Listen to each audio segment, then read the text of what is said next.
Bonsoir.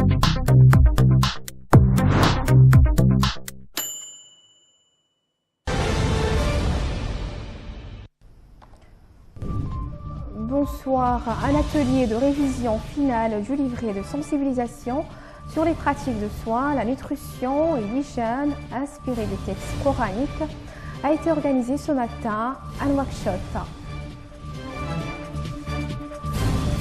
Le gouvernement attend toujours une réponse favorable du FNDU, englué semble-t-il dans des discussions notamment au sein du pôle politique qui rassemble 11 partis politiques.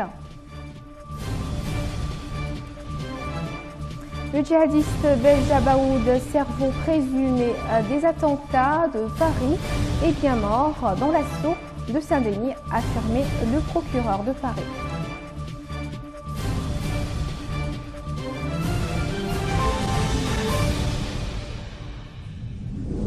Bonsoir et bienvenue. Le président mauritanien Mohamed Ould Abdelaziz a quitté Nouakchott ce matin à destination de N'Djamena au Tchad pour prendre part aux travaux du sommet du G5 Sahel. Mohamed Ould Abdelaziz est accompagné d'une forte délégation ministérielle. Après l'accueil favorable que la majorité présidentielle a réservé au tout nouveau président du FNDU, le secrétaire général du gouvernement, Dr Moulay Ould Mohamed Al-Ghdaf, a rencontré M. Ould Bouhobeni pour relancer le processus entamé avec le forum il y a quelques mois et que les journées préliminaires de concertation pour le dialogue organisé par le pouvoir fin septembre dernier avaient fini d'interrompre. Depuis lors, le gouvernement attend FNDU englué, semble-t-il, dans des discussions, notamment au sein du pôle politique qui rassemble 11 partis, si les syndicats et les personnalités indépendantes sont pour un dialogue avec le pouvoir, pour au moins écouter la proposition du pouvoir. Les partis politiques, eux, peinent à harmoniser leur point de vue. Depuis que Mohamed Al-Ghdaf a fait sa proposition, le forum est enlisé dans des débats qui traînent en longueur, même si on peut comprendre le souci permanent du pôle politique de garder sa cohésion, de rester uni, d'éviter donc l'implosion que nombre de ses détracteurs lui souhaitent. Le forum se doit de ne pas donner cette impression de ne gérer que le dialogue. Le président de l'Union pour la République, parti au pouvoir, Maître Sidi Mohamed Ould Maham, a reçu ce dimanche dans son bureau l'ambassadrice d'Allemagne accréditée en Mauritanie. Les deux responsables ont fait un échange des points de vue sur les différentes questions intéressant les deux pays, outre les relations distinguées dans les différents domaines qui lient la Mauritanie à l'Allemagne et les voies de consolidation et d'élargissement de ces liens. La diplomate allemande a salué les relations historiques spéciales entre les deux pays amis et s'engage aux côtés de l'Union pour la République à les développer dans l'intérêt des deux peuples.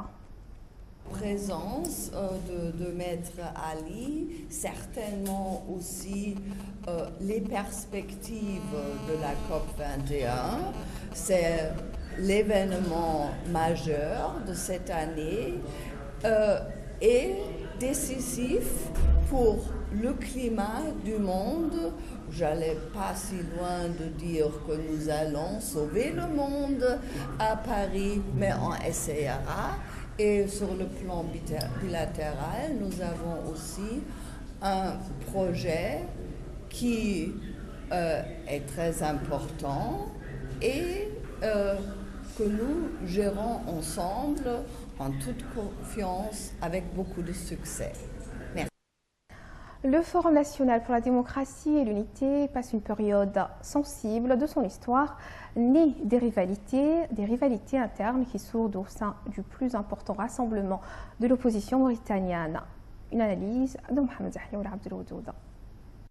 Ces tiraillements ont remonté en surface depuis que le pôle indépendant issu de la société civile a pris les rênes du forum à la présidence rotative. Les prémices de la discorde sont apparues dès l'avènement de la présidence de Maître Ahmed Salem Ould Bouhobeni, quand ce dernier avait annoncé la disposition du FNDU à revenir à la table des négociations, lesquelles étaient suspendues par les animateurs de la politique mauritanienne. S'en est suivi une apathie doublée d'une aphasie, immobilisme et déficit de communication qui se sont répercutés négativement sur la scène politique mauritanienne et creusé le fond entre le pouvoir et l'opposition. Le FNDU est actuellement secoué par une crise profonde en raison des dissensions au sein du pôle politique de la mouvance, divisé entre favorables et opposants à une rencontre avec le ministre secrétaire général de la présidence de la République. Les partisans du maintien des préalables au dialogue et parallèlement de l'exigence d'une réponse écrite ou orale de la part du ministre secrétaire général de la présidence à la feuille de route transmise à ce dernier par le FNDU mai dernier, à laquelle celui-ci n'a pas daigné répondre.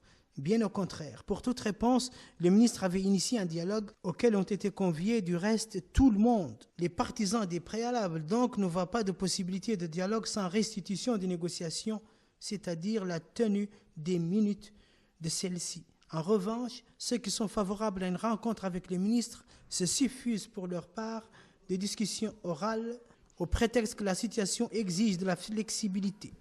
Le FNDU se trouve manifestement tiraillé entre deux extrêmes, ou s'en tenir à sa position de principe, ce qui revient à maintenir son boycott du dialogue actuel, ou reprendre le contact avec le ministre ayant à charge ce dernier.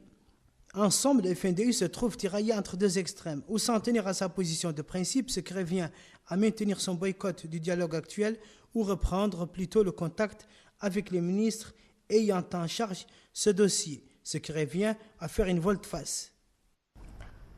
Un atelier de révision finale du livret de sensibilisation sur les pratiques de soins, la nutrition et l'hygiène inspirés des textes coraniques a été organisé ce matin à Nouakchott en présence des autorités publiques, des oulémas, de la société civile et de la presse. Un reportage de Babacar Nama. Un atelier de révision finale du livret de sensibilisation sur les pratiques de soins, la nutrition et l'hygiène inspirés des textes coraniques a été organisé ce matin à Nouakchott en présence des autorités publiques, des oulémas, de la société civile et de la presse publique et privée. À cet effet, les organisateurs de cette importante journée ont mis un accent particulier sur le renforcement de prévention et de la qualité de la prise en charge de la malnutrition aiguë dans les régions de Guidimara, de Nouakchott, du Haut El Charqi. L'occasion pour le directeur Pays Action contre la faim de revenir sur les stratégies visant à réduire significativement la vulnérabilité des populations et à améliorer de façon durable l'impact de ces activités et programmes. Nous sommes en train d'inclure tous les acteurs nécessaires, tous les acteurs importants justement pour impulser ce changement de comportement vis-à-vis de nos bénéficiaires dans notre méthodologie et dans notre mode de fonctionnement quant à la mise en œuvre de nos programmes de prise en charge de la malnutrition d'une manière générale et aussi de lutte contre l'insécurité alimentaire et la mise à disposition des populations de la Mauritanie, en tout cas pour ce qui concerne nos zones d'intervention, de tout ce qui est infrastructure, eau, hygiène et assainissement. À son tour, le Dr Khan Moustapha du ministère de la Santé est revenu sur l'importance de cet atelier. Bon, cette journée, comme vous l'avez déjà annoncé, il s'agit d'un atelier organisé par l'organisation non gouvernementale ACF, qui est un des partenaires et collaborateurs du ministère de la Santé, dans le domaine de la promotion et de la prise en charge de la malnutrition aiguë. Et cet atelier rentre dans le cadre de l'initiative qu'ils avaient prise d'élaborer un guide qui va permettre aux spécialistes de la santé et surtout de la communication de la santé à travailler au niveau communautaire pour renforcer la promotion de la prise en charge de la malnutrition aiguë, mais ensuite de renforcer les mesures d'hygiène et tous les autres comportements positifs qui sont nécessaires à l'environnement dans lequel nous intervenons pour la santé et pour la nutrition. Il a aussi rappelé le rôle important que jouent les imams, interfaces religieux et leaders d'opinion respectés d'une société mauritanienne fondamentalement croyante sous l'égide du ministère des Affaires islamiques et de l'enseignement originel pour véhiculer les messages. Oui, parce que dans le pays, au niveau communautaire et des fois aussi à beaucoup d'endroits, on nous interpelle sur la compatibilité des messages que nous envoyons avec l'islam. Bon, l'islam est le fondement, d'abord, c'est notre religion de base. Et nous sommes aussi une république islamique. Et dans ce sens, tout ce que nous faisons doit être conforme à ce qui est dit dans le Coran et dans le Hadith. Et là, nous avons appelé justement les spécialistes de l'islam, parce que même à l'époque, lorsqu'on élaborait la stratégie Ange, c'est la stratégie de l'alimentation, de nourrisson et du jeune enfant. Et quand on travaillait sur le volet de l'allaitement maternel, on a fait appel aux érudits de l'islam Et ils nous ont confirmé que tous les aspects scientifiques reconnus et sur lesquels nous nous basons pour faire la promotion de l'alimentation et de l'entretien de la santé se retrouvent aussi dans le Coran et dans le Hadith. Donc nous les avons appelés pour qu'ils les citent et pour qu'ils nous confortent dans l'élaboration de ce document et pour encore renforcer et soutenir son acceptabilité au niveau communautaire. Rappelons que cette journée de restitution du livret sur lequel se baseront les imams pour leur séance de sensibilisation est une opportunité de partage cette expérience et de l'enrichir pour l'avenir dans d'autres régions. Un mois après la rentrée scolaire, l'Institut pédagogique national IPN a démarré des opérations de distribution de manuels scolaires. Les camions de l'Institut et ceux du CSA ont déjà pourvu les régions nord du pays et les rotations se poursuivront jusqu'à l'épuisement de la dotation chiffrée. Cette année, près de 900 000 manuels, a déclaré le directeur de l'IPN. Le projet Gelbe 2 d'un financement global de 925 millions de dollars, environ 868 millions d'euros, vise à installer une capacité de production de 4 millions de tonnes de minerai de fer par an supplémentaire sur le site de Zouirat qui dispose déjà d'une capacité annuelle de 12 millions de tonnes. Le nouveau projet doit offrir 946 emplois directs qui s'ajouteront aux plus de 6 000 salariés de la cinéma. À présent donc, le reste de l'actualité en bref en images avec Babacar Nam.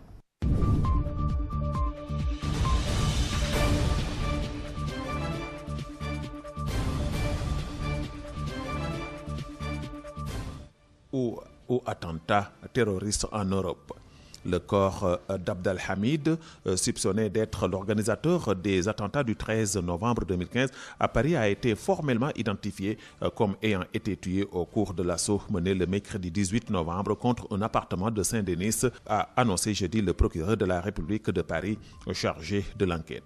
Il s'agit du corps découvert dans l'immeuble criblé d'impact, précise le procureur dans un communiqué. Le corps djihadiste belge a été identifié après comparaison de traces papillaires.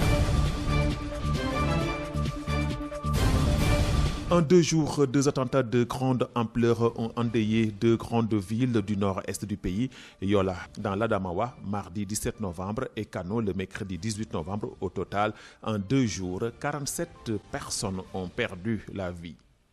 Ces attaques récurrentes surviennent alors que l'armée nigérienne a délogé les djihadistes du groupe État islamique en Afrique de l'Ouest, ex-Boko Haram, dans les principales villes et villages du nord-est du pays.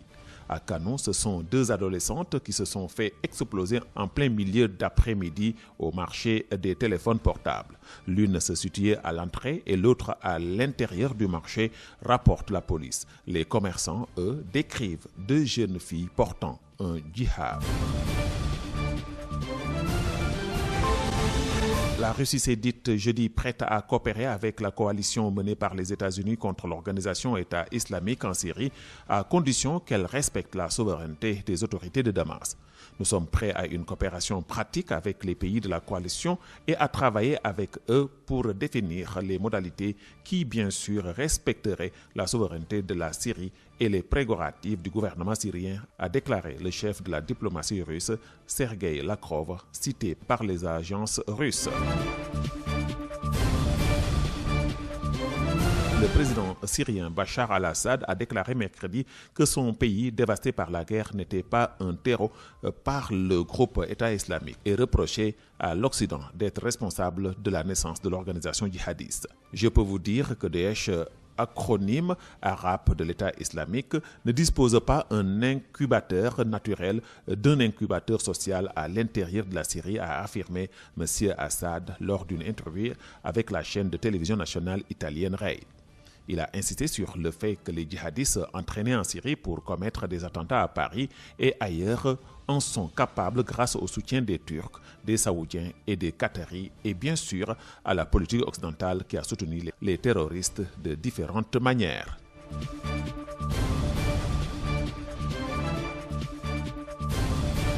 Plusieurs pays des Balkans filtrent les migrants par nationalité, permettant le passage aux Irakiens, Syriens et Afghans et interdisant à ceux venant de pays où il n'y a pas de conflit de poursuivre leur route vers l'Europe occidentale. Depuis hier après-midi, les autorités serbes autorisent l'entrée dans le pays de réfugiés venant uniquement d'Afghanistan, Syrie et Irak, a expliqué une porte-parole du Haut Commissariat des Nations Unies pour les réfugiés, Melita Sunjic. La Macédoine a pris une mesure similaire. Le ministre serbe chargé des réfugiés a ultérieurement affirmé que les migrants économiques, c'est-à-dire ceux provenant de pays où il n'y a pas de conflit, ne pouvaient plus entrer dans son pays.